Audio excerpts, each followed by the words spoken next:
अल्लाहु नूरुस समावाति वल अर्द मसलु नूरिही कमिश्कातिन फीहा मिस्बाह। और सूरह माइदा में फरमाया, या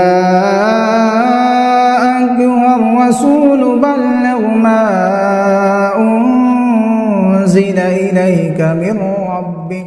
अस्सलामु अलैकुम वरहमतुल्लाहि वबरकातुहू। मैं हूँ आपका मेज़बान मोहम्मद शाहिद रहमानी। आज मुर्खा 27 मई है। पेश है दूरबीन की ताज़ा तरीन पेशकश। आज दूरबीन के अहम मौज़ूआत। गुज़िश्ता रोज मुल्क में आतिश ज़दगी के दो बड़े वाक़यात रौनमा हुए हैं, जिनमें लाशें जलकर राख हो गई। एक वाक़या राजकोट में वाक़े एक तफरीही सेंटर में पेश आया और दूसरा नई दिल्ली नवज़ायदा बच्चों के एक अस्पताल में पेश आया। इसके बाइस मुतअद्दिद शेरखार हलाक हो गए। आज की दूरबीन में देखिए दोनों वाक़यात की तफसील और ताज़ा सूरत हाल। कांग्रेस पार्टी के रहनुमा राहुल गांधी ने वज़ीर आज़म मोदी पर सख्त तनकीद की। उन्होंने कहा है कि वो वाहिद शख्स है जिनका परमात्मा से डायरेक्ट कनेक्शन है। हिमाचल प्रदेश में जलसे आम से खिताब करते हुए राहुल गांधी ने पीएम के इंटरव्यू लेने वाले सहाफियों को चमचा कहा और उन पर मुश्किल सवालात नहीं पूछने का भी इल्जाम लगाया। कांग्रेस पार्टी का कहना है कि वज़ीर आज़म मोदी और अमित शाह की अनकरीब घर वापसी होगी। बीजेपी लीडर बेतुकी बयानबाजी कर रहे हैं। कांग्रेस कानून साज पार्टी के लीडर ने बीजेपी को निशाना बनाते हुए कहा कि अगर उनकी बातों से मुल्क और दुनिया बदल जाती तो नौजवानों को रोजगार मिलता, किसानों की हालत बेहतर होती और खवातीन की इज्जत में भी इजाफा होता। आरजेडी के रहनुमा तेजस्वी यादव ने वज़ीर आज़म मोदी के मुजरा रिमार्क्स पर तंज किया। उन्होंने क्या कुछ कहा, तफसीलात में जरूर देखिए। गुजरात के अहमदाबाद का विजलपुर स्टेशन एक बार फिर सुर्खियों में है। विजलपुर थाने के एक पुलिस अफसर पर इल्जाम है कि उन्होंने एक मुस्लिम नौजवानों को इतना मारा कि उसकी मौत हो गई। तफसीलात में देखिए खबर की हकीकत का तफसीली जायजा। बांग्लादेश में समुद्री तूफान का कहर शुरू हो गया है। इसकी वजह से हजारों अफराद नकल मकानी पर मजबूर हो गए। भारत और पाकिस्तान के कुछ हिस्सों में जहां शदीद गर्मी की लहर दौड़ रही है, वहीं बांग्लादेश में समुद्री तूफान रिमाल से तबाही का खतरा है। यूरोपीय यूनियन के शहरियों को गैर मुल्की जबानों पर महारत में इजाफा हुआ है। एक ताजा सर्वे के नताइज के मुताबिक 60% यूरोपीय बाशिंदे अपनी मादरी जबान के अलावा किसी दूसरे जबान में भी बात कर सकते हैं। ताहम जर्मन जबान बोलने वालों की तादाद में कमी आई है। इसराइल की गजा में 7 माह से जारी अस्करी कार्रवाइयों में हजारों फलस्तीनियों की हलाकत के बावजूद हमास को ताहाल शिकस्त नहीं हो सकी। इस्राएली वज़ीर आज़म के पास मौजूद इस जंग के खात्मे के लिए कोई हौसला अफजा रास्ता दिखाई नहीं देते। तफसीलात में देखिए गजा की ताजा सूरत हाल। आज दूरबीन में देखिएगा कार्बाइड से पके गए आम सेहत के लिए क्यों नुकसानदेह हो सकते हैं। कोलकाता नाइट राइडर्स ने आईपीएल 2024 का खिताब अपने नाम कर लिया है। हैदराबाद के कोलकाता के खिलाफ फाइनल में मुकाबला में तारीख का सबसे कम स्कोर किया। आज की दूरबीन में मैच की पूरी तफसील देखिए। आप हमें YouTube पर देखने के अलावा हमारे तमाम सोशल मीडिया पेजेस पर भी फॉलो कर सकते हैं। आप फिक्र नजर उर्दू का प्रोग्राम दूरबीन देख रहे हैं। टीआरपी गेम जोन में यह हादसा हफ्ते की शाम 6 बजे के करीब रौनमा हुआ। 4 साल पुराना यह गेम जोन आरजी स्ट्रेटेजिक से बनाया गया था, जिसकी 2 मंजिलें इमारत थी। इसकी छत टीन की थी और यहाँ हिफाजती इंतजाम की कमी थी। पुलिस ने इब्तिदाई छानबीन के बाद अंदाजा लगाया कि आग शॉर्ट सर्किट की वजह से लगी। मकामी मीडिया ने हुक्काम के हवाले से बताया कि इस तफरीही जोन में वेल्डिंग का काम जारी था और मुमकिन तौर पर इसी वजह से वहां शॉर्ट सर्किट हुआ और गेम जोन में आग भड़क उठी। इस गेम जोन के ग्राउंड फ्लोर पर इस्तकबालिया था, जबकि पहली मंजिल पर बॉलिंग, गो कार्टिंग और टेम्पोलियन जैसे खेलों का इंतजाम था। भारतीय मीडिया ने लिखा है कि आतिशज़दगी के बाद भगदड़ की वजह से भी नुकसान हुआ। बताया गया कि आग लगने के बाद सभी लोगों ने वहां से निकलने की कोशिश की, लेकिन बाहर जाने का सिर्फ एक ही रास्ता था जो तंग था। इसके बाइस लोग बर वक्त बाहर ना जा सके और मुतअद्दिद आग की लपेट में आ गए। पुलिस ने बताया कि लाशों को करीबी अस्पताल मुंतकिल कर दिया गया है, जहां पोस्टमार्टम और डीएनए टेस्ट किए जा रहे हैं। तिब्बी हुक्काम ने बताया कि डीएनए टेस्ट इसलिए जरूरी है क्योंकि लाशें बुरी तरह जल चुकी है और उनकी शनाख्त उस टेस्ट के बगैर मुमकिन नहीं। भारतीय दारुल हुकूमत नई दिल्ली में एक चाइल्ड अस्पताल आतिशज़दगी के नतीजे में 6 नवजायदा मारे गए। हुक्काम ने बताया कि ये आग हफ्ते की रात को लगी। इतवार 26 मई को पुलिस ने बताया कि फायर ब्रिगेड के पहुंचने से कबल ही मकामी लोगों ने फौरी तौर पर एक्शन लेते हुए 12 शेरखारों को बचा लिया था। मकामी मीडिया के मुताबिक आतिशज़दगी की वजह से ऑक्सीजन सिलेंडर में धमाका हुआ तो आग तेजी से फैल गई। सन 2019 में दारुल हुकूमत नई दिल्ली में एक इमारत में शॉर्ट सर्किट की वजह से आग लग गई थी। इसमें 43 अफराद मारे गए थे, जबकि सन 2022 में नई दिल्ली में ही एक 4 मंजिला इमारत में आतिशज़दगी ने 27 अफराद की जान ले ली थी। कांग्रेस पार्टी के रहनुमा राहुल गांधी इंतखाबी मुहिम के आखिरी मरहले के लिए इतवार को हिमाचल प्रदेश के नाहिन में जलसे आम से खिताब किया। इस मौके पर खिताब करते हुए उन्होंने कहा कि पीएम मोदी वो वाहिद शख्स है जिनका परमात्मा से डायरेक्ट कनेक्शन है। इस पर चमचे कहते हैं कि वाह मोदी जी ने क्या बड़ी बात बोल दी। इस मौके पर एक बार फिर राहुल गांधी ने पीएम मोदी का इंटरव्यू लेने वाले सहाफियों के पीएम मोदी से मुश्किल सवाल न पूछने पर चमचा कहा। इससे कबल भी उन्होंने दिल्ली में एक जलसे आम से सहाफियों को चमचा कहा था और उन पर पीएम मोदी से आसान सवालात करने का इल्जाम लगाया था। राहुल गांधी ने कहा कि आजकल नरेंद्र मोदी के इंटरव्यू चल रहे हैं, वो 4 चमचों को बैठाते हैं और फिर सवालात पूछते हैं। मोदी जी एक बात बताइए कि आम कैसे खाते हैं, आप उसे छील कर खाते हैं या चूस कर खाते हैं? राहुल गांधी ने मजीद कहा कि मोदी जी जवाब देते हैं पता नहीं, सब कुछ अपने आप हो जाता है। मैं बाकी हिंदुस्तानियों की तरह बायोलॉजिकल नहीं हूं। बाकी हिंदुस्तान खेती बाड़ी करता है और मेहनत करता है, मुझे तो परमात्मा गाइडलाइन करते हैं। मैं हिंदुस्तान में वाहिद शख्स हूं जिसका डायरेक्ट परमात्मा से कनेक्शन है। इस बात पर चमचे कहते हैं वाह वाह क्या कमाल की बात कही। राहुल गांधी ने कहा कि एक शख्स जिसका डायरेक्ट परमात्मा से ताल्लुक है उसको आईने की क्या जरूरत, वो तो डायरेक्ट बात कर रहे हैं। मुझे तो डर लग रहा है कि उनके हाथ में तो आइटम बम है और मैं उनसे पूछना चाह रहा हूं नरेंद्र मोदी जी, जो आपको फीलिंग आती है ऐसी फीलिंग सुबह आती है, शाम को आती है या फिर 24 घंटे आती है? दिल्ली में भी एक जलसे आम से खिताब करते हुए पीएम मोदी पर हमला बोला था। उन्होंने कहा था कि मैं पूछना चाहता हूं कि परमात्मा ने कैसे भेजा? कोविड के वक्त कहते थे थाली बजाओ, जबकि दिल्ली में जमुना पार हजारों लाशें रखी हुई थी, अस्पतालों में जगह तक नहीं थी। राहुल गांधी ने कहा था कि जिनको खुदा ने भेजा है वो ऐसे वक्त में मोबाइल के फ्लैश लाइट जलाने की बात कर रहे थे। उन्होंने कहा कि जब नौजवानों के जरिए रोजगार मांगने पर पीएम मोदी नाली से गैस वाला आइडिया देते थे। कांग्रेस कानून साज पार्टी के रहनुमा शकील अहमद खान ने बीजेपी को निशाना बनाया। उन्होंने कहा कि अगर उनकी बातों से मुल्क और दुनिया बदल जाती तो उनकी बातों से नौजवानों को रोजगार मिलता, किसानों की हालत बेहतर होती और खवातीन की इज्जत में भी इजाफा होता। शकील अहमद खान ने कहा कि इस बार पीएम मोदी और वजीर दाखिला अमित शाह की घर वापसी होने जा रही है। वो जहां से आए थे वो वहां वापस जाएंगे क्योंकि मुल्क की आवाम उनसे परेशान है। बिहार में कांग्रेस सदर मल्लिकार्जुन खड़गे इतवार को 2 मकामात पर और कांग्रेस रहनुमा राहुल गांधी पीर को 3 मकामात पर इंतखाबी जलसे से खिताब करेंगे। हमें यकीन है कि आवाम हमारे हक में है। पीएम मोदी ने इल्जाम लगाया कि कांग्रेस और आरजेडी ने हमेशा रिजर्वेशन के नाम पर पसमानदा तबकात को धोखा दिया है। उन्होंने कहा कि हमने पूरे मुल्क में जात पर मबनी मर्दमशुमारी का मुतालबा किया था, लेकिन बीजेपी ने इनकार कर दिया। इससे पता चलता है कि कौन रिजर्वेशन के हक में है और कौन उसके खिलाफ। बीजेपी वाले बेतुकी बयान दे रहे हैं। हमने पहले ही रिजर्वेशन के हद बढ़ाने की बात कही। उन्होंने पीएम मोदी को निशाना बनाते हुए कहा कि जिस तरह के अल्फाज वज़ीर आज़म मोदी ने इंतखाबी रैलियों में इस्तेमाल किए हैं, ये वज़ीर आज़म के ओहदे के वकार को ज़ेब नहीं देता। वज़ीर आज़म मोदी मुजरा जैसे अल्फाज इस्तेमाल कर रहे हैं। पीएम मोदी के चेहरे के चमक खत्म हो गई है, वो परेशान है, परेशानी के आलम में बेतुकी बातें और बयान कर रहे हैं।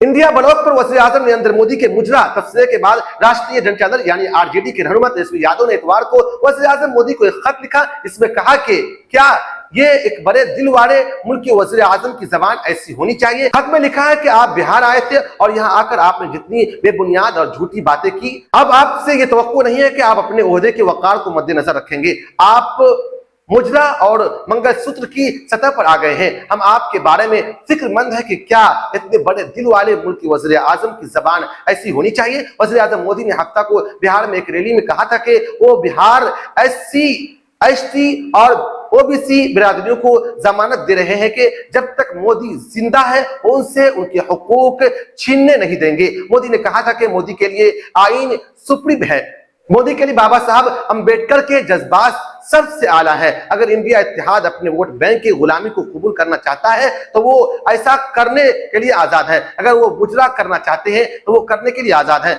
मैं अब भी SC, ST और OBC रिजर्वेशन के साथ मजबूती से खड़ा हूं। तेजस्वी ने कहा कि वज़ीर आज़म एक पसमानदा और मुखालिफ दलित जहनियत रखते हैं। तेजस्वी ने कहा कि जब हम बिहार में बरसर इख्तियार थे तो हमने रियासत के खर्च पर जात का सर्वे किया। आपको इसकी हकीकत से भी आगाह किया जाता है। इस सर्वे की रोशनी में हमने रिजर्वेशन का दायरा बढ़ाकर 75% कर दिया और बार बार आपसे दरखास्त करते रहे कि आप इसे आइन के नवी शेड्यूल में शामिल करें, लेकिन आप बुनियादी तौर पर पसमानदा और दलित मुखालिफ जहनियत के मालिक हैं।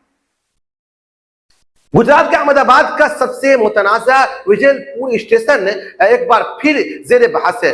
विजयपुर थाने के PSI व्यास साहब पर इल्जाम है कि उन्होंने मुस्लिम नौजवान अजहर को इतना मारा कि वो हलाक हो गया। मुतवफ़्फ़ी अजहर की अहले खाना सना मोमिन ने इस ताल्लुक से कहा है कि मरने उससे कब्ल अजहर ने कहा था कि व्यास साहब ने 4-5 लोगों के साथ मिलकर विजयपुर थाने के अंदर मुझे मारा पीटा, मेरे सर पर बहुत मारा, सर पर दर्द हो रहा है। जिसके बाद सुबह अजहर को उल्टी हुई और उसे अस्पताल में दाखिल कराया गया। गौरतलब यह है कि SVP अस्पताल में इलाज के लिए डॉक्टरों ने भारी रकम का मुतालबा किया जो अजहर के आले खाना के लिए मुमकिन नहीं था। उसके बाद अजहर को असारवा सिविल अस्पताल ले जाया गया जहां उसे वेंटिलेटर बेड भी नहीं मिला। जिसके बाद अजहर को तशवीशनाक हालत में राजवार महता अस्पताल ले जाया गया जहां अजहर को दोपहर 3 बजे मुर्दा करार दिया गया। उसके खिलाफ अजहर की फैमिली ने शिकायत दर्ज कराई है और इंसाफ की मांग कर रही है। इस मौके पर कांग्रेस के साबिक MLA Ghiyasuddin Sheikh, AIMIM council Zubair Khan और HDPI कारकुन ने मुतवफ़्फ़ी के अहले खाना से मुलाकात की और हर मुमकिन मदद का यकीन दिलाया। रवा साल मानसून के आगाज से कबल खलीज बंगाल में बनने वाला अवलीन साइक्लोन रिमाल मुतवक्के तौर पर इतवार के शब बांग्लादेश और भारत के कुछ साहिली इलाकों से टकराएगा। इस समुद्री तूफान के पेश नजर बिलखुसूस बांग्लादेश में हजारों अफराद को महफूज मकामात पर मुंतकिल कर दिया गया है। बांग्लादेश के महकमा मौसमियात के मुताबिक ये तूफान जब साहिली इलाकों से टकराएगा तो साथ में 130 किलोमीटर फी घंटा के रफ्तार से तेज हवाएं चलेंगी और बुलंद समुद्री लहरें उठेंगी, जिससे तबाही का खदशा है। माहौलियाती तब्दीलियों की वजह से खलीज बंगाल में पैदा होने वाले समुद्री तूफानों की तादाद में हालिया सालों में इजाफा नोट हुआ है। बांग्लादेश के दूसरे सबसे बड़े शहर के बैनुल-अक़वामी हवाई अड्डे पर तमाम तर ऑपरेशन मुअत्तल कर दिए गए हैं। साथ ही मुल्क की 3 बंदरगाहें भी आर्जी तौर पर बंद कर दी गई है। इधर भारत में कोलकाता शहर का हवाई अड्डा भी कुछ घंटों के लिए बंद कर दिया गया है। हालिया वर्षों में यूरोपीय यूनियन के शहरों के गैर मुल्की जबानों पर महारत में इजाफा हुआ है, लेकिन जर्मन जबान के मामले में ऐसा नहीं है कि क्योंकि उसके बोलने वालों की तादाद में कमी नोट की गई है। इस बात का इंकशाफ ब्रसेल्स में यूरोपीय कमीशन की तरफ से मंगल को शाये किए गए यूरो बैरोमीटर सर्वे में किया गया है। 2023 में यूरोपीय यूनियन के तकरीबन 60% बाशिंदों ने कहा कि वो अपनी मादरी जबान के अलावा किसी दूसरी जबान में भी बातचीत कर सकते हैं। ये तादाद आखिरी मतलब 2012 में किए गए सर्वे के नतीजे से 3% जायद, जबकि ये शरह 15 से 24 साल की उम्र के तकरीबन 80% अफराद के मामले में गुज़िश्ता सर्वे के निस्बत 5% ज्यादा है। जर्मन अब भी यूरोपीय यूनियन में सबसे ज्यादा बोली जाने वाली गैर मुल्की जबानों में से एक है। यूरो बैरोमीटर सर्वे के मुताबिक फीसद यूरोपीय शहरी जर्मन में बातचीत कर सकते हैं। ताहम जर्मन बोलने वालों की ये नई शरह 2012 के सर्वे के मुकाबले में 2 पॉइंट्स कम है, जबकि 15 से 24 साल की उम्र के नौजवानों में जर्मन बोलचाल की महारत 4 पॉइंट्स की कमी के साथ 12% तक गिर गई है। फलस्तीनी अस्करियत पसंद तंजीम हमास के इस्राइल के साथ 7 माह से ज्यादा अरसे से जारी खूरेजी जंग में हमास की अस्करी ताकत में कमी तो हुई है, लेकिन ये खत्म अभी तक नहीं हुई है। हमास के जंगजू अभी तक इस्राइली फौज के खिलाफ लड़ाई जारी रखे हुए हैं। ये जंगजू उस जंग के दौरान गजा के सबसे ज्यादा मुतासिर शुमाली इलाकों में दोबारा मुनज़्ज़म हो रहे हैं और गजा के सरहद के करीब इस्राइली इलाकों पर दोबारा रॉकेट हमले भी कर रहे हैं। इस्राइल ने इब्तिदाई तौर पर हमास के खिलाफ हिकमत अमली में जमीनी पेशकदमी करने से पहले फिजाई बमबारी की, इसके बाद जमीनी दस्तों के लिए गजा में दाखिले की राह हमवार हुई। लेकिन उन इब्तिदाई कामयाबियों के बाद अब इस्राइल को हमास की मुसल्लह मज़ाहमत के खिलाफ सख्त जद्दोजहद करना पड़ रही है और बहुत से इस्राएलियों में ये एहसास बढ़ रहा है कि उनकी फौज को अब सिर्फ बड़े ऑपरेशंस का सामना है और वो इस सिलसिले में गजा में जारी जंग का इराक और अफगानिस्तान में अमेरिकी जंगजुओं से मुवाजना भी कर रहे हैं। गजा में इस्राएली अस्करी कार्रवाइयों में अब तक 35,500 से ज्यादा फलस्तीनी हलाक हो चुके हैं, जिनमें बहुत सी तादाद खवातीन और बच्चों की थी। 7 अक्टूबर को फलस्तीनी अस्करी तंजीम हमास के जंगजुओं ने जनूबी इसराइल में एक दहशतगर्दाना हमले में करीब 1200 इसराइली शहरियों को हलाक कर दिया था, जब से वो तकरीबन 250 अफराद को यरगमाल बनाकर अपने साथ भी ले गए थे। उसके फौरन बाद इस्राएली वज़ीर आज़म बिंजामिन नेतन्याहू ने हमास के खिलाफ उसके मुकम्मल खात्मे का अज़्म लिए गजा पट्टी में फौजी कार्रवाइयों का आगाज कर दिया था। बर्रसगीर इंडिया और पाकिस्तान में मौसम गर्मा की आमद के साथ ही बाजार में मुख्तलिफ किस्म के आमों की महक से भड़क जाते हैं। आम के शौकीन फलों के बादशाह का मजा चखने के लिए इन मौसम का बेसब्री से इंतजार करते रहते हैं। इस वक्त मार्केट में आमों की बहुत से अक़साम दस्तयाब है। हापूस, केसर, लेंगड़ा, तोतापरी, दशहरी वगैरह। ताहम ये बात भी ज़हन नशी रहनी चाहिए कि इन आमों को कब्ल अज वक्त खाना हमारी सेहत के लिए नुकसानदेह हो सकता है। इंडिया में फूड की रेगुलेटरी अथॉरिटी FSSAI के मुताबिक आम पकने के लिए कैल्शियम कार्बेट के इस्तेमाल पर सन 2011 से पाबंदी आयद है। ताहम बहुत से ताजिर आम को कब्ल अज वक्त पकाकर आवाम की सेहत से खेल रहे हैं।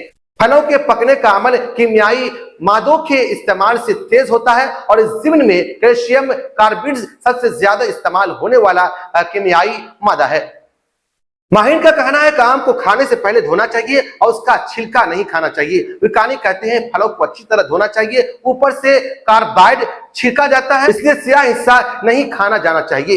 एक बेहतर तरीका यह है कि फल बराह रास्त किसान से खरीदे और उन्हें पकने के लिए घर पर छोड़ दे। तमाम फलों में आम इंडिया मईशत के लिए सबसे अहम फल है। इंडिया आम की पैदावार में सर-ए-फेहरिस्त मुल्क है। इंडिया में तकरीबन 24,000 एकड़ आम की बागात हैं और 21.79 मिलियन टन पैदावार हासिल होती है। इंडिया में आम की तकरीबन 1000 अक़साम है। आम पैदा करने वाली बड़ी रियासतों में आंध्र प्रदेश, उत्तर प्रदेश, कर्नाटक, बिहार, गुजरात और तेलंगाना शामिल है। चेन्नई के M.A. चिदम्बरम स्टेडियम में गुज़िश्ता रोज IPL का फाइनल मैच खेला गया। कोलकाता ने फाइनल मैच में शानदार खेल का मुजाहरा करते हुए IPL 2024 का टाइटल अपने नाम कर लिया। रहमानुल्लाह गुरबाज और वेंकटेश अय्यर ने कोलकाता की जीत में अहम किरदार अदा किया। सनराइजर्स हैदराबाद पहले बल्लेबाजी करते हुए IPL मैच की तारीख का सबसे कम सिर्फ 113 रन स्कोर किया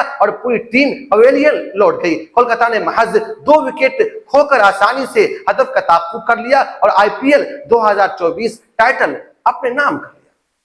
फिक्र नजर के खास बुलेटिन दूरबीन की गुज़िश्ता पेशकश में यासिर अंसारी, मोहम्मद सरफराज दरभंगा, मोहम्मद इकबाल, सईद अनवर रहमानी, शहनाजुल हक कादरी, नसीम अहमद नदवी और नस्रुल हुदा साहिबान ने अपना कीमती तबसरा करके हमारी हौसला अफजाई की है। आपने तमाम नाज़रीन का शुक्रिया अदा करते हैं। आप मुझसे, हमारे साथियों से एक्स पर भी राब्ता कर सकते हैं। हमारा एक्स हैंडल है @फिक्रो नजर। शुक्रिया।